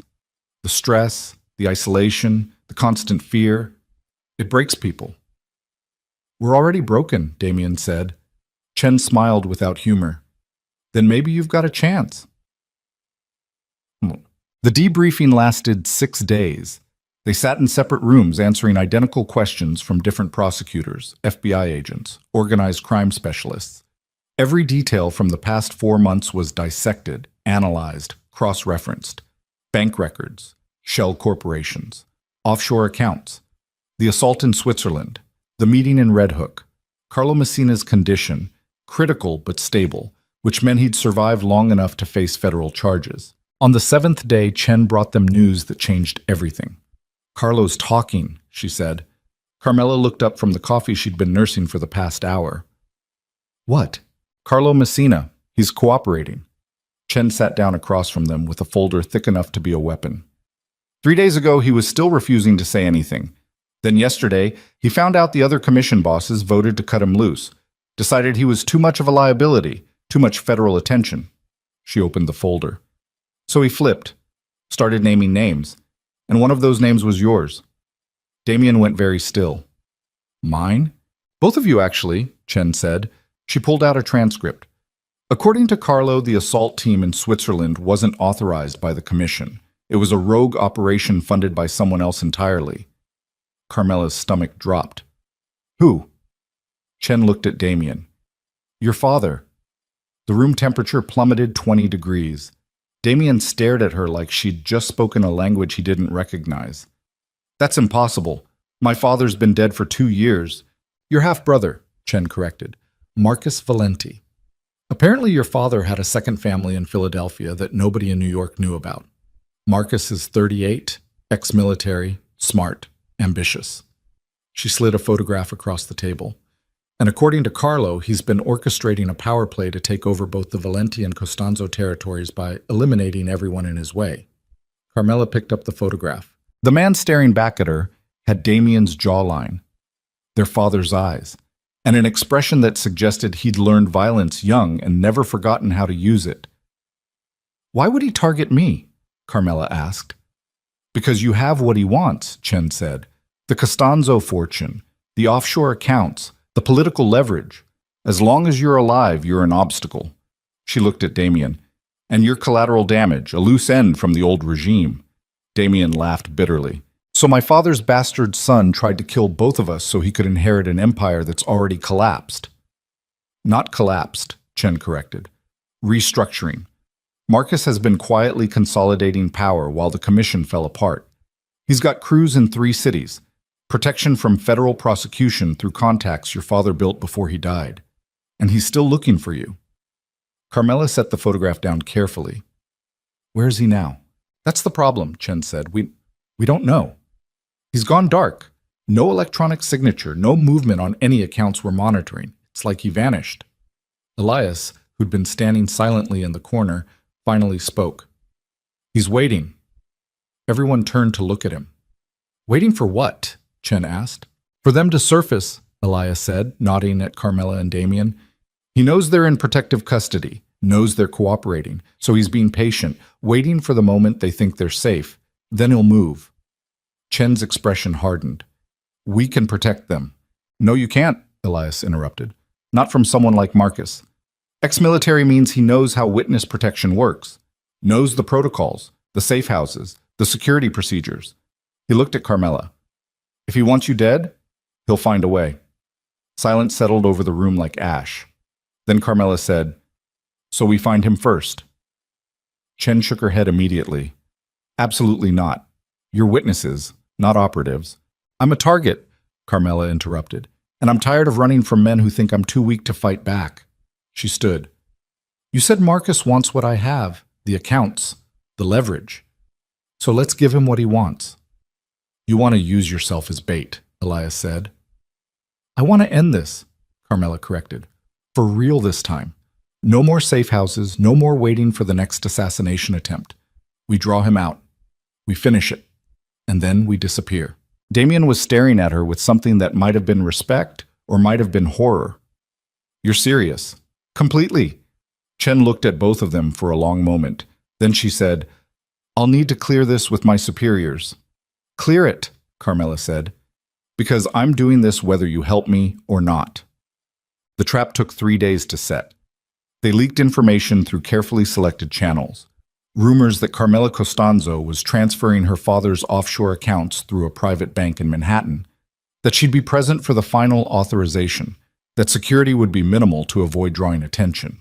It was a lie wrapped in enough truth to be believable. The meeting location was a building in the financial district, 12 stories, underground parking, multiple exits, the kind of place where rich people moved money quietly and nobody asked uncomfortable questions. The FBI filled it with undercover agents disguised as bankers, security guards, maintenance workers, snipers positioned on adjacent rooftops, SWAT teams in unmarked vans 3 blocks away. Enough firepower to invade a small country. Carmela wore a wire beneath a tailored gray suit that made her look like someone who belonged in boardrooms and shareholder meetings. Damien stood beside her wearing similar armor, though his eyes kept scanning the room like he expected bullets to start flying any second. Elias coordinated everything from a surveillance van 2 streets over, watching feeds from 24 cameras while federal agents listened to encrypted radio chatter. The meeting was scheduled for 3 p.m. At 2:47, Marcus Valenti walked through the front door. He looked exactly like his photograph. Tall, confident, moving through the lobby like a man who'd never questioned his right to occupy space. 2 men flanked him. Private security or hired muscle, hard to tell the difference. Elias's voice came through Carmela's earpiece. Target confirmed. West entrance. 2 associates. Stay calm. Carmela's heart hammered against her ribs, but her hand stayed steady. Marcus approached the reception desk, gave his name, was directed toward the elevators. The doors closed behind him with a soft mechanical whisper. He's coming up, Elias said. Conference room C, 3rd floor. All teams in position. Carmela and Damien waited in the conference room surrounded by glass walls and leather furniture that probably cost more than most people made in a year. Through the windows, Manhattan stretched out in every direction, millions of people living ordinary lives while 3 floors below them, federal agents prepared to end a war that had been burning for months. The elevator chimed. Footsteps approached. The door opened. Marcus Valenti stepped into the conference room and smiled at them like they were old friends reuniting after too long apart. Carmela, he said warmly. Damien, it's good to finally meet you properly. Neither of them responded. Marcus's smile widened. Come on, don't be rude. We're family. We're nothing, Damien said coldly. We're blood, Marcus corrected. He moved further into the room, his two associates staying near the door. Our father built something incredible, an empire that could have lasted generations. But he made mistakes, trusted the wrong people, married the wrong families. He looked at Carmela. No offense. None taken, Carmela said, since I'm about to watch federal agents arrest you. Marcus laughed. You think I walked in here without knowing this was a trap? He gestured around the room. 4 undercover agents in this building, 2 snipers on adjacent rooftops, SWAT teams waiting 3 blocks away. He pulled out his phone and showed them a live feed of the FBI surveillance van. I know everything, Carmela, because unlike my brother, I'm not arrogant enough to underestimate my enemies. Damien stepped forward. Then why are you here? Because I wanted to see you, Marcus said simply. Both of you. I wanted to look you in the eyes and explain why this has to end the way it's going to end. Which is, Carmela asked. Marcus's expression hardened. With me taking what's mine, the Costanzo fortune, the Valenti territories, all of it. He looked at Damien. Our father spent his whole life building this empire, and then he gave it to you. His legitimate son, the one who squandered everything through incompetence and ego. Marcus's voice turned sharp. I spent 20 years in the shadows, fighting, bleeding, earning respect, and I got nothing because I was born on the wrong side of the marriage certificate. So this is about jealousy, Damien said. This is about justice, Marcus snapped. I'm taking what should have been mine from the beginning, and you're going to help me. Carmela felt the wire beneath her suit jacket, recording every word. How? Marcus pulled out a tablet. You're going to transfer every offshore account Lorenzo set up into holdings I control. You're going to authorize it, right here, right now. And if I refuse? Marcus gestured at his associates. Both men pulled out concealed firearms. Federal agents hidden throughout the building immediately responded. Weapons drawn. Shouting. The conference room erupted into chaos as tactical teams flooded the floor and civilians dove for cover. But Marcus didn't flinch. He just looked at Carmela and said, Then everyone in this building dies, including you. Carmela met his eyes and realized he meant it. This wasn't a negotiation. It was a suicide mission. Marcus had come here knowing he wouldn't leave alive. He'd come to force her hand, to take everything from her even if it cost him his life. You're insane, Damien said. I'm desperate, Marcus corrected. There's a difference. Carmela looked around the room. Federal agents had Marcus and his men surrounded, weapons trained, orders being shouted, but nobody was firing because one wrong move would trigger a bloodbath. She looked at the tablet Marcus was holding. Then she looked at Elias's surveillance feed visible through the glass walls, and she made a choice. Give me the tablet, she said quietly. Marcus's eyes widened slightly. What? I said give me the tablet. Carmela stepped forward. You want the accounts? Fine. Take them. I'm done fighting over money that's soaked in blood anyway. Carmela, Damien started. She cut him off with a look. It's just money, Damien. It's not worth dying for. Marcus stared at her like he was trying to figure out if this was another trap. Then he handed her the tablet. Carmela pulled up the offshore banking interface, entered her biometric authorization, watched as decades of criminal fortune waited for her final approval, and then she transferred everything, not to Marcus's accounts, to federal holding accounts managed by the Treasury Department. Every dollar, every shell corporation, every hidden asset Lorenzo Costanzo had accumulated over 40 years, all of it gone. Marcus realized what she'd done 3 seconds too late. No, it's over, Carmela said. She handed the tablet back to him. The money's gone. The empire's gone. There's nothing left to fight for. Marcus stared at the screen showing empty accounts and frozen holdings. Then he started laughing. It was the same broken sound Damien had made weeks earlier. The laugh of a man watching his entire world collapse and realizing he had nothing left to lose. You destroyed it, Marcus said. You destroyed everything. I freed us, Carmela corrected. All of us. Marcus raised his weapon. Federal agents screamed warnings, and Carmela stood perfectly still, staring at her husband's half-brother with eyes that had stopped being afraid months ago. "Go ahead," she said quietly. "Pull the trigger. Prove you're exactly what our fathers made you. Another violent man who thinks power comes from taking instead of building." Marcus's hand shook. The room held its breath. Then Damien stepped between them. "She's right," he said. His voice was steady, calm. "It's over, Marcus. The money's gone. The commission's destroyed. The only thing left is whether you die today or spend the rest of your life in federal prison." He paused. "Choose." Marcus looked at his half-brother, then at Carmela, then at the federal agents surrounding them with enough firepower to end this in seconds. And slowly, so slowly, he lowered his weapon. "I choose neither," he said. Then he turned the gun on himself. Carmela screamed. Damien lunged forward, but they were both too late.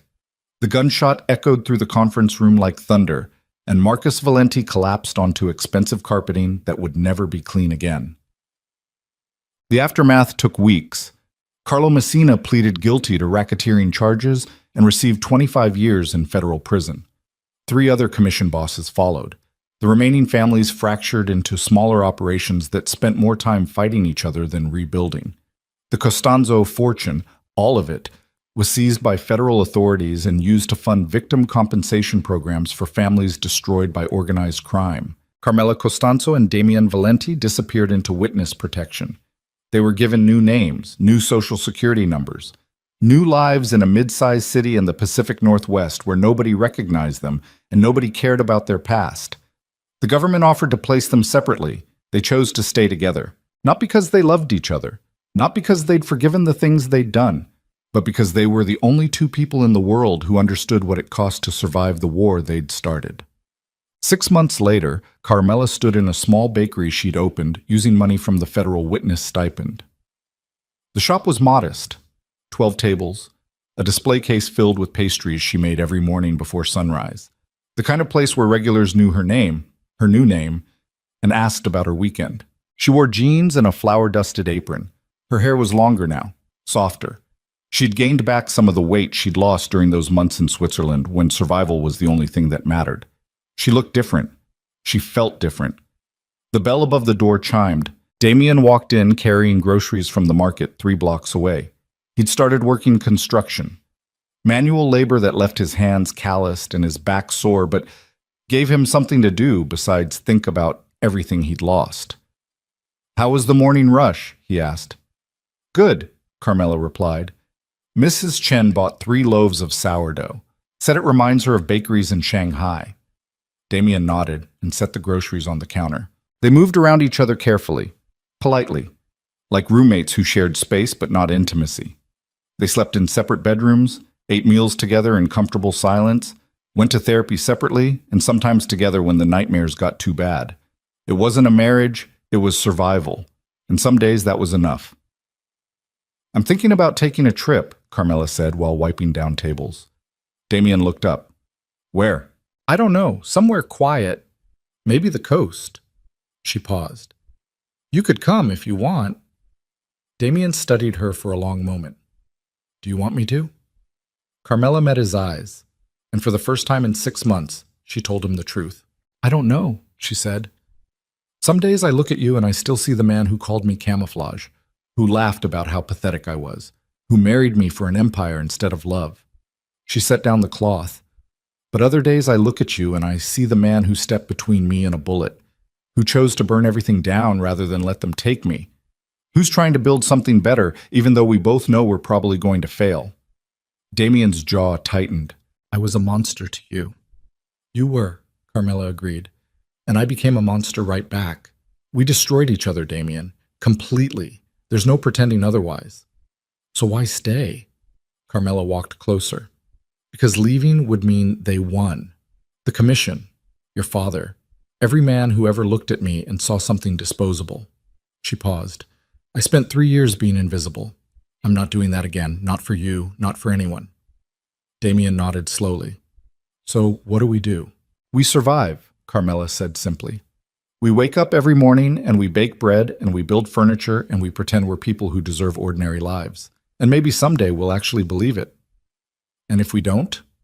Carmela smiled sadly. Then at least we tried. The bell above the door chimed again. A customer walked in asking about cinnamon rolls. Carmela turned away from Damien and smiled at the stranger with the kind of practiced warmth that came from years of hiding pain beneath politeness. "Fresh out of the oven," she said. "How many would you like?" And just like that, the moment passed. Life continued.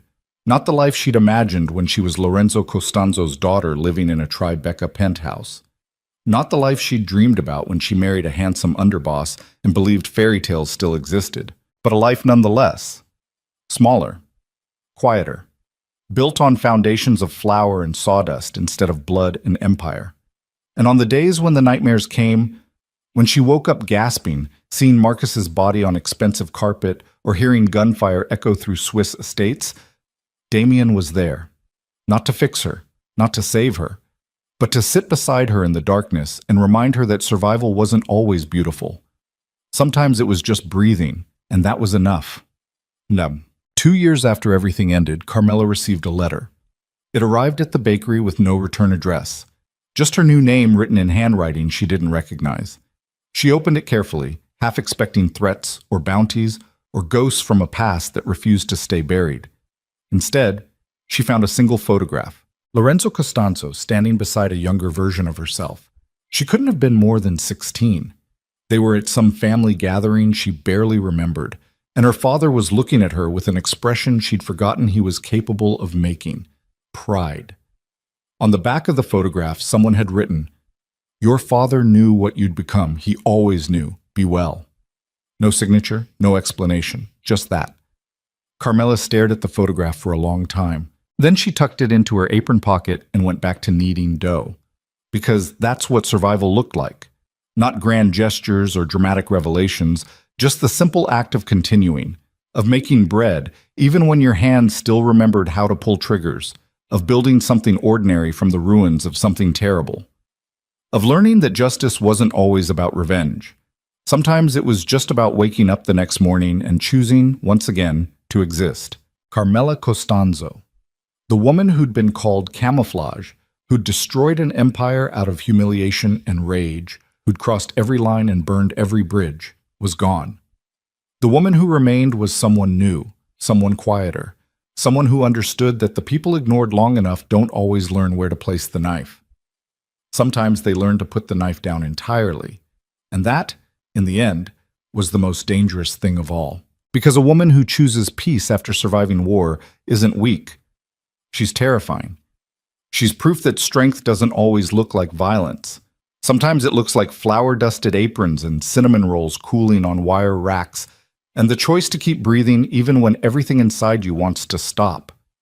Carmela made that choice every single day, and some days it was the hardest thing she'd ever done, but she did it anyway. Because Lorenzo Costanzo's daughter had finally learned the truth her father tried to teach her all along. The real empire wasn't money or power or revenge. It was survival. And she'd won.